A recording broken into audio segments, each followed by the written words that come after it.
We head out on the D4 Land Services hotline and we hang out with Joe Sheehan of the Joe Sheehan newsletter. Joe, what's up, brother? Counting fired managers. It's been a very busy couple of days. You know, Alex Cora got fired, and I'm like, okay, I got to ask Joe about that. That's obviously been the lead in the last week, but then MLB said, hold my beer, not so fast. This morning, the Phillies fired Rob Thompson, and are we having a new trend? In my mind, in my memory, which isn't the best memory in the world, don't get me wrong, that's not a thing in MLB. They don't fire managers in the first month. They don't fire managers before we get to summer, and that's two high-profile jobs, too. That's not like the Marlins in Tampa Bay. No one would know if it was them. It's funny because that hasn't. So I go back to the '80s. You know, that's when I was a kid, and George Steinbrenner ruining my childhood, firing managers every couple of months. It used to be more common in the game, and for a long time, it really wasn't. You didn't see mid-season managerial changes. And it's funny. Rob Thompson was part of a very brief spurt of them back in 2022. The Blue Jays fired. I'm going to blank on who they fired, but they hired John Schneider, and then the Phillies fired Joe Girardi to bring in Thompson, and it's not something we really see teams do anymore. And I think it's because managers are now more a part of a management team, a management group, the front office. I'm not saying the front office is writing lineups. I know that's something fans like to say, but there's definitely a lot more day-to-day input into the running of the team from the front office. So your manager isn't just a guy now. He's somebody who's part of your decision-making tree. So when you make that change, it's a little more difficult. I was not as surprised by the Cora firing as I was by this one, just because big picture, I saw a lot of reasons to replace Cora that I didn't necessarily see in Philadelphia, whether you want to talk about where the team is in terms of its personnel or how good they've been in recent years. Remember, Thompson took over in 2022, and he's never missed the playoffs. He actually was 95 and was 96 and 66 last year for a team that won the division. There's nothing in his track record with the Phillies to indicate that he's actually the problem. And when you look at why they're losing, it's really hard to say it's on him. I mean, they didn't have Zach Wheeler for a month. JT Realmuto was hurt. Joan Duran is hurt. The moves that the front office made in the offseason made the team worse. And I just don't know how you pin this on Thompson. Okay. With that being said, and I don't think you're the only one that has that opinion, just from the things I picked up in the brief amount of time, why did they fire him? Like, what was their justification then? Well, it feels like a change of scenery, right? It's we're 9-19, let's try to do something. Obviously, they hired Don Mattingly in the offseason to be the bench coach. Mattingly coming off a stint in Toronto as a bench coach. He was a manager for a number of years with the Dodgers and the Marlins. Well-respected guy within the game. They might have figured this is an opportunity to shake things up. I never liked that kind of move. My feeling, and we can talk about the Cora firing in a second, if you're going to fire the manager, you don't go ahead and hire the guy who was sitting 2 feet from the manager. Like, if you want to make a change, make a change. But just hiring the bench coach doesn't actually change anything. So I don't know. I mean, just like I said, maybe this turns out to be a thing. We hear that, whatever. We learn that this story is 2 hours old. But I'm telling you right now, just from a baseball standpoint, from a managerial standpoint, I don't think this is an upgrade for the Phillies. Again, Thompson, if you look at Thompson up until 4 weeks ago, this is a guy who had a .570 winning percentage with the Phillies and had never not taken them to the playoffs. To suddenly decide he's not the right guy for your team is just a really weird decision. So, in conclusion, the Phillies ownership / front office fired their manager thinking it was a move for this year because with a change of scenery, it'll jumpstart things and they can make their run to the playoffs. That's the idea behind it, I would think. And I'm guessing that we'll hear that that's what Dan Dombrowski and Preston Mattingly. Well, the other funny thing about this is Don Mattingly's kid is, and you know how the way titles are right now, but he's in the front office with the Phillies. Yeah, I knew that. It was hilarious, actually. So he hired his dad for this job. So that's a little kind of a wrinkle in this entire thing. And I'm sure we'll hear a whole bunch about, Mattingly's well-respected, considered a leader. The track record as a manager is pretty bad. That's the other thing. It's a really big step down. As respected as Mattingly is, this is a guy who hasn't managed a good team since 2015. He went to Miami, and they made the playoffs in the year that everybody made the playoffs, the 60-game season. And the rest of the time, he never won 80 games. He was a bad tactical manager with the Dodgers, really got exposed during their right when the Dodgers were getting good again, Mattingly was their manager. And he got really exposed to the playoffs. So I just don't know what they're gaining here. Like I said, we'll hear more of this. It's maybe an hour and a half old movie, so I don't have as much for you as I might otherwise. But right now, it just seems like a very strange decision. We'll hear Dombrowski. One of the things about the Phillies where they are is that they need to win now. Trey Turner's 33, Kyle Schwarber's 33, Bryce Harper's 33. Their window is now. So might be a little bit of panic here as well. You know, I didn't look at this recently, but after Cora was fired, I think Vegas had Mendoza or Thompson as the next one. Well, Mendoza's the guy I've been saying should get fired for a while. The Mets manager. He's a terrible tactical manager. He's really bad at knowing when to take his pitchers out. And, it's not like, he was there for the collapse last year. He's had the bad start this year. They didn't seem to really be backing him in a way that surprises me. I mean, again, you don't want to. The thing about the Mets is that this is now a 5-month project. Go back to last summer. They had the collapse last year. So it's not like there wasn't, Cora made the playoffs last year. Thompson made the playoffs last year. You say, okay, well, they've got a track record there. Carlos Mendoza just doesn't really have much of a track record in New York, but they're sticking with him. I thought he would be gone last week when they had the off day on Monday. I thought they might have fired him yesterday after they got knocked around by the Rockies over the weekend. Seriously, they got knocked around by the Rockies over the weekend. But Mendoza still has the job, so we'll see what happens. I would say that of the three managers, I think I would rank them Mendoza, Cora, Thompson in terms of who deserves to be fired. And right now, just the bottom two have been let go. Major League Baseball should institute a rule, like it's a mandatory rule. It's not an optional rule that if you get swept by the Rockies, you have to fire your manager and the GM. And that means the Astros would not have Espada and Dana Brown. They got swept by the Rockies in, I think, week 2. So, and the Mets be out too. But who would argue with that rule?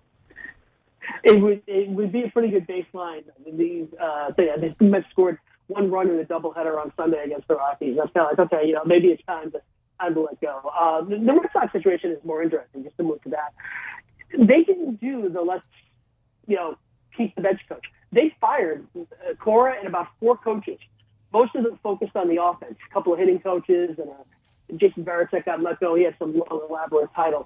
But they brought up a manager, Chad Tracy, from their AAA farm system who had managed all of their young players before. If you look at the Red Sox roster, he managed 17 of these guys. And 12 of them, for significant periods of time, including Roman Anthony and Marcelo Meyer and Christian Campbell, the young guys who were supposed to be part of their core, Peyton Toll, Connolly Early. That's the way I think if you're going to do it. Bring up the guy who's going to give you something the other guy wasn't giving you. And also, again, let go of the hitting coach who obviously was, not doing well with all this young talent. I really think I think Cora's overrated. I mean, that's also the other thing. He won back in 2018, but it's not like since then he's really done a whole lot with, a fairly significant amount of talent in that Red Sox team. 2 playoff appearances, been a bit above 500. He was there in 19 when they were bad. He managed them for 3 years in 22, 23, 24 when they, didn't make the playoffs. So I understand this move a lot better. I think he was struggling with the transition to a younger team. He was platooning Marcelo Meyer, one of their top guys at second base. Meyer probably should be playing shortstop, but Story, the veteran, is sticking at shortstop. He doesn't want to move the veteran over. There are things you have to do as a manager through a transition to a younger roster that I'm not sure Cora was the best guy for.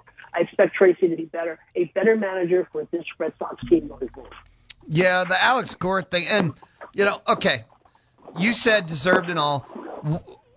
Is it a media creation, this player uproar over it? Because it seems like the players are upset and fans maybe even are upset. But, you are saying completely justified, good move. Look, I mean, I'm not a Red Sox fan, so I don't have 2018 as a big thing for me.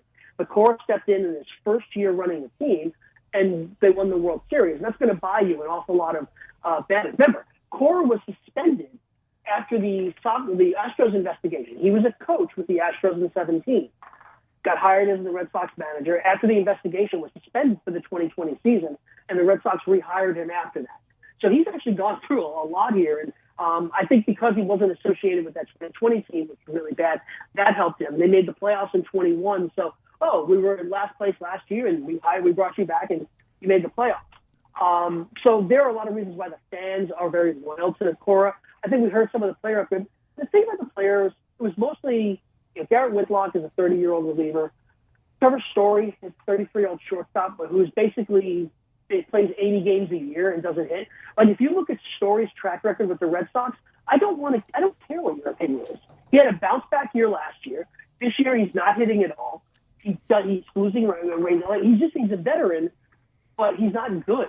He's not part of the future. If Trevor Story is upset that Alex Cora has lost his job, it's in part because Cora was somebody who was saying, I'm going to play you at shortstop instead of Marcelo Meyer, and I'm going to stick with you, whereas I don't think Story's earned necessarily that kind of respect. He's played 80 games a year in 4 years since joining the Red Sox.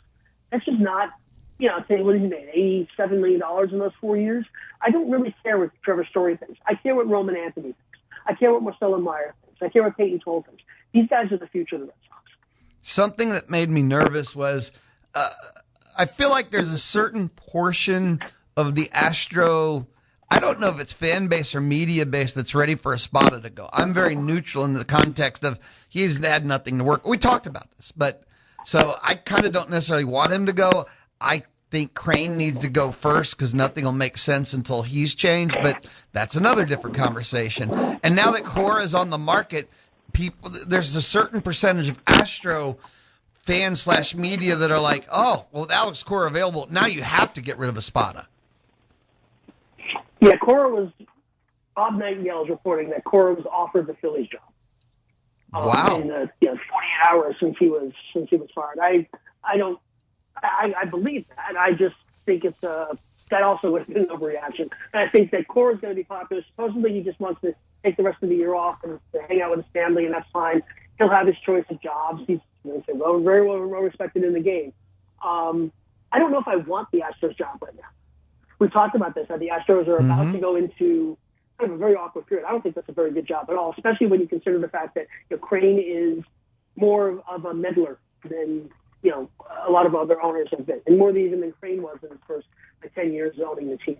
So I don't know if that's such a great job. I agree. I don't understand. Well, let me take it back. I understand why fans might come down on Espada. He missed the playoffs last year. This year off to a bad start. But as we've talked about ad infinitum, on the list of problems the Astros have, Joe Espada isn't in the top 5. Yeah. I have trouble putting him in the top 10, to be fair, because it's impossible to know what he can do because he doesn't have any parts to do it with. One more manager to throw out there, because, like, who's the next? And you're saying it's Carlos Mendoza, because it would be your answer, but because he's overdue. He shouldn't be next. He should already be done. How short a leash do you think Tony Vitello has? Pretty short. Pretty long. Buster Posey put himself on the line, making this kind of hire. And barring an externality, I think Vitello gets at least this year and probably 2 years. For Posey to fire Vitello would be to say that this idea was wrong. This thing that I put my name on the line for is wrong. And I don't think Vitello is a problem so far. I mean, there was that weird thing where he kind of was a little bit too vocal with the press when they were playing clearly, but they've basically been a 500 team. He has 500 talent. The Giants are the most 500 team in baseball. And if they don't make the playoffs, it's really got a lot less to do with Tony Vitello and a lot more to do with the fact that they just stopped producing good young players. So I would say that this is not on Vitello whatsoever. If it goes really badly, maybe you treat him as a scapegoat. I don't know. One of the things about managers that have contracts for next year is that they may have security other guys don't, in that teams may not want to change their manager with the uncertainty of the 27th season. Like, we're already paying one guy. We don't need to go hire somebody else when we don't know if there's even going to be a 27th season. So just from a contractual standpoint, I think guys who are actually signed for 27 probably have a little more job security than you might expect.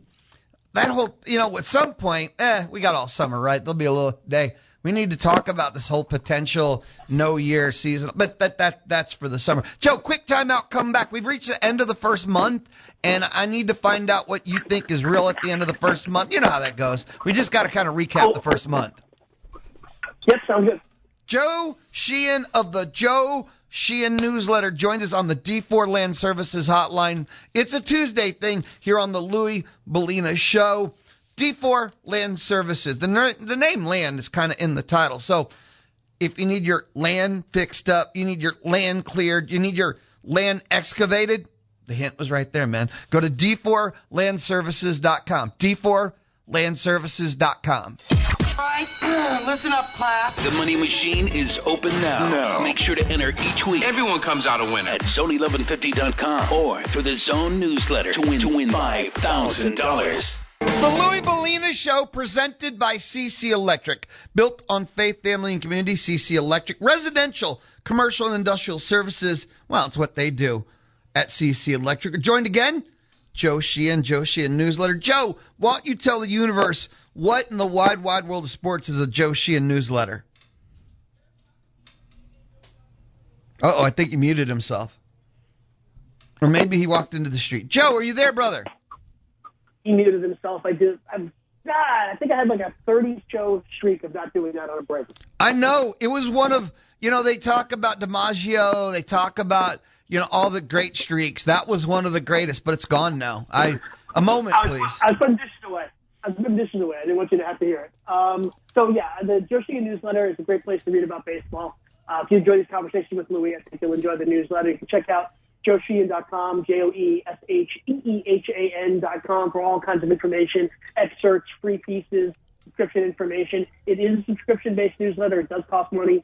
I was one of the first people doing this back in 2010. The newsletter is going to turn 16 next month, which is, I'm thrilled that I've gotten to do it this long. It's a tribute to the people who have supported the newsletter for almost 2 decades now. So, again, if you like baseball, if you like these conversations, please check out the newsletter. Please check out all the free stuff on joesheehan.com, and I hope you'll be the next subscriber. I think you have to be careful because you're like, if you enjoy the conversation, people are more like tolerate. Enjoy is such a strong word that I think you have to be careful with that. Like enjoy, not so sure. Joe, we've reached the end of the fucking football country. Yeah, if you enjoy the football parts, maybe. But the end of the first month, I'm not going to do best, but the way I like to phrase it, what's the 3 things that stood out or the 3 things you believe? What are your 3 takeaways from our first month of the MLB season? The single biggest story has been the automated ball strike system, the challenge system. We're still learning how that's working. People are focused on the marginal calls that get overturned or which players are the best at challenging, the worst at challenging. We're going to need a lot more data to figure that out. What you notice, though, is the walk rate is way up, which we expected based on the minor league numbers. And that's kind of carrying offense right now because the ball's still not really flying and defenses is so much better, so the walk rate's kind of supporting offense. We're going to see how all of these trends continue. I think it's going to be something we talk about a lot. But I think the biggest thing, Louie, is we've eliminated the pitch 2 inches off the plate that's called a strike. Amen. Hitters now have a recourse for the obvious errors. Hitters can fix that. I think made a huge difference in balancing out the batter-pitcher matchup. So that's one. 2, I think the Braves are a great story. If you look at the best teams in baseball, the Yankees, the Cubs, the Dodgers, you expected them to be up there. But the Braves, who had really struggled last year, they had some massive injury issues, didn't hit the way they did a couple of years ago, fell off. But they're this year, 19-9 to start. Even with all of their pitching injuries, they've managed to actually put it together in the rotation, had a couple of guys step up. Chris Sale has actually pitched very well for them. Grant Holmes, just something of a retread's been effective for them. And the offense is back. This is a team that, a couple of years ago set the major league record for slugging in a season. It's 503, I think was the mark. But Matt Olson's back. Ozzie Albies, who's had some injury issues the last couple of years, he's playing very well. We've seen Austin Riley bounce back. Ronald Acuna Jr. really hasn't done all that much early on. And when he gets going, that's going to help them a lot. They're going to get Sean Murphy back from the IL. He's had a back issue. He'll be back eventually. So even though this team is thin, the front of the roster, their best players have really come through early in the early going to help them. So I'd say that's the second biggest story. And then you alluded to it, hanging over everything this season is the possibility that we won't have a 27th season. And folded into that is the Padres sale, which did we talk about this last week? It's hard for the Padres are sold for a valuation of just under $4 billion. Half of that is what the guy's actually paying for, a little more than half the team. But it says, hey, look, baseball is thriving. MLB, the owners, Rob Manfred are telling you, oh, baseball's this, baseball that, we got all these problems, I can't, competitive balance. And yet here you have a team in one of the smallest markets in the game selling for $4 billion. And you look at how they built this up. They went out, they tried to win, they spent money on players, and now you have a team that's worth $4 billion. And I think that carries over the whole season because you want to see all teams doing this. You want the Brewers, the Royals, the Guardians, the Marlins, everybody saying, we want to be the next, the next Padres. So I think that sale kind of underlines just how healthy and strong baseball actually is, even as the people who run the game want you to believe it's in the best. I've got an ABS question for you. And time will tell more probably into this category, but do we like this version of the game? You talked about we took away the 2 inches on the inside out. I know for me the first thing is maybe we'll have a universal strike zone, and it's something I have wanted since the dawn of my baseball time. I have hated the concept that every umpire establishes his and then both teams adjust. I think it's the biggest crock in all of sports. I've hated it with a passion. And the fact that ABS someday can destroy that makes ABS my best friend. But my question, do we like this version with the hitting down, walks up, runs are happening, like the shape of the game, the game that you're watching? Do you enjoy this? Not as much as I do other versions, just because, but it has nothing to do with ABS. I mean, walks are up, and that's not the most fun thing to watch. This may not be true today, but the last time I checked, walks and strikeouts were basically a third of all plate appearances, and that's not a very entertaining game. But that's got more to do with the pitchers being witches, and the fact that pitchers literally never pitch tired anymore. Relievers don't go 3 straight days anymore, and if managers have their way, they really don't use them on back-to-backs. Teams are going to 6-man rotations while still only letting their starters pitch 5 innings. Guys never pitch tired anymore. And when you combine that with how good their stuff is, that's what's driving down offense. Also the fact that the single biggest factor in I would say right now, the baseball is a big part of it. The baseball doesn't fly as well as it did 4 years ago, but it's the defenses. Teams have learned to position their outfielders deeper than they did 10, 15 years ago. So what you have is this dearth of doubles and triples now. So if you want to score, you can hit the ball over the fence, or you can try to string a bunch of singles together. But like doubles and triples are at an all-time low. Well, triples are at a low for a lot of reasons. But even doubles now are at an all-time low because outfielders are playing so deep. So it's just you're running out of ways to score runs. And I think that's definitely a problem. Everybody kind of has to play the same way right now. I was talking to a friend, a reader, I should say, about, all my readers are friends. That's about beautiful. The 1985 season. I know. The 1985 season, where you just had all kinds of different ways to win. And we just don't have that as much anymore. Some of it is the ballparks and artificial turf, but there really just aren't a lot of strategical, we're going to pretend that's a word, differences in the way the teams play. I think it's one of the big things baseball is missing right now. Certainly, this is the case in all of sports. As we've kind of mastered strategies in all the sports, you just don't have as much variance in approach. You don't have, I watch a lot of college basketball and football. There used to be a lot more personality. Each team had its own identity. Each coach played the game a certain way. Everybody's kind of morphing towards, we're going to run pick and roll, and we're going to run dribble drive motion, and that's about it.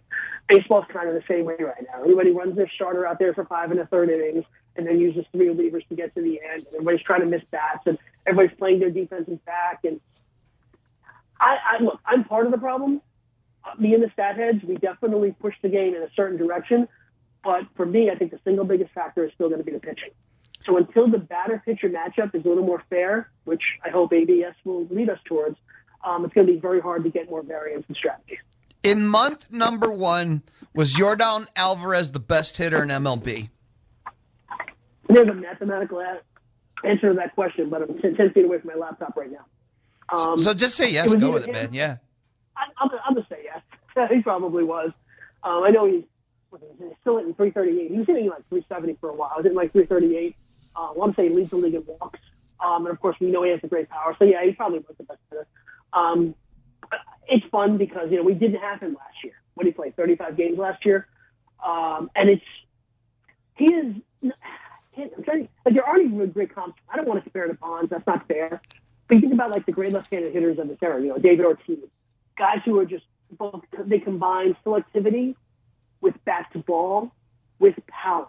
And the thing about Yordan that I don't think we talk enough about is he might be one of the best. No, he is one of the best left-on-left hitters in baseball history. Like, if you look at the splits, there's only like 3 guys who ever hit left-handed hitters better than he did, than he has as a left-handed batter. So he just does everything. I love watching him hit. And again, he's not all of any one thing. I think he can legitimately hit 300. We know he's going to walk. He'll probably walk more than he strikes out. And when he gets a hold of one, it goes a very long way. He's got all field power. My only thing with him, and we talked about this, just stop asking him to play in the field. That's my one thing about Alvarez. Let him be a DH and let him have Harold Baines' career and end up in the Hall of Fame.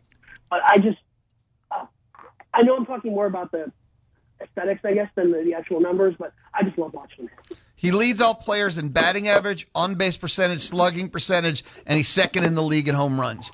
And he's ranked number 1 in clutchability. So Yordan Alvarez easily. Whoa. Where does Alex Bregman rank him?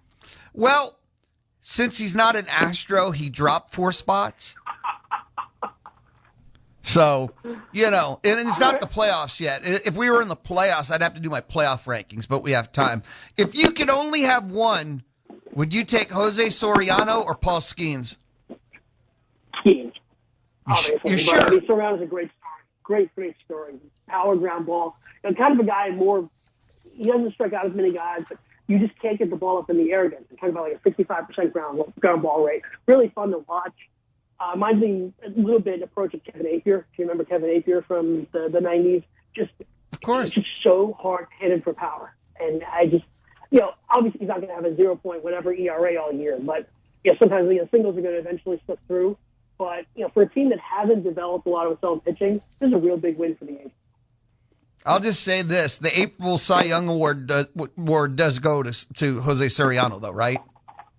Oh, sure, but I mean, it's 5 starts, 6 starts, whatever. The April anything is just. I'm the April guest of the month on your show because there's no football to talk about. You were until you forgot about the mute button. You had it locked up, and then the mute button kicked in, and you did make it. You got the invite to College Station. You were a 5 finalist in New York, but you lost it the last second. But Soriano 5-0, 0.24, the $143 batting average allowed. I think I've read statistically it might be one of the best months in the history of MLB, to be fair. But yes, I know it's the first month, but it is insane. It's one of the best starts I've seen, like one of the lowest 5-start, 6-start to start a season, definitely. I mean, Sarah Langs, I want to say, had a number about that up on Twitter or Blue Sky or one of them. So, no, I mean, just statistically, it's been an absolutely incredible month. When we look at the projection, if we say, look at the underlying numbers and say, what does he project to do? He still projects to be a 3.3, 3.4 ERA guy because some of those grounders will eventually sneak through, especially what is a terrible Angels defense, although it is stronger on the infield than it is on the outfield. But, yeah, if you're giving that award today, and you know what? If you have a month with a 0.24 ERA and then you have a 4 ERA the rest of the year, you might win the Cy Young. He gave up 1 run in the month, and it was a solo home run. I love a good story because we might not talk about the Angels again. That might be the only reason to mention the Angels for the entire season. That's good. We should. That's good. Don't make me talk about the Angels. Oh man. And finally, as I know you got to get out of here. You got lunch. You have people to mute. You got things you need to do. What was the surprise team of the month of April? Oh, probably the Reds. But there is an asterisk there. The Reds went 18-10, but they've only outscored their opponents by 1 run. The Louie, they are 7-0 in 1-run games, 4-0 in 2-run games, and 2-0, I believe it is, in extra inning games. So they're winning basically everything close. They had a game last week against the Tigers. They were down 5-0 early. They were down 5-2 going into a rain delay, and they won 9-8 on a walk-off homer in the bottom of the ninth. So they're winning all of those crazy little games. And that's put them 5th best record in baseball. They lead the NL Central right now. And they've done this without Hunter Green's out for 4 months. Nick Lodolo hasn't pitched yet. Most of their hitters haven't hit. It's basically been a 2-man offense so far. But when you win every single close game you play, you're going to be all right. But an impossible pace to keep up. That's kind of the point of that one. Well, outside of the games I mentioned, they're 5-10. So 13-0 in those close games, 5-10 in the other games. And generally speaking, the close game stuff tends to regress, tends to move towards the median. How you play in blowouts, if you will, tend to be more indicative of how good a team you are. And I say the Reds are, like, That's I can insane. project them to be better, to be baseline better going forward. But I still think you're talking about a wild card contender, not a team that's going to hold off the Cubs and the Brewers in the Central. Joe, go be awesome. Thank you always. You know how much fun this is for me. Thank you for the knowledge, brother, and I'll check in with you next week. Thanks, brother. Take care. Later.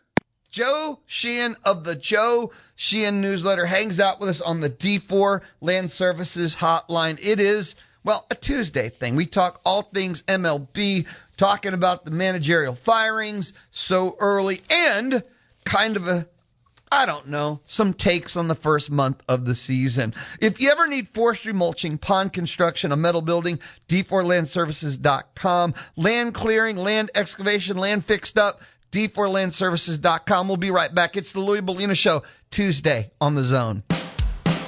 Can't reach your radio? Listen to Aggie Baseball online at radioaggieland.com.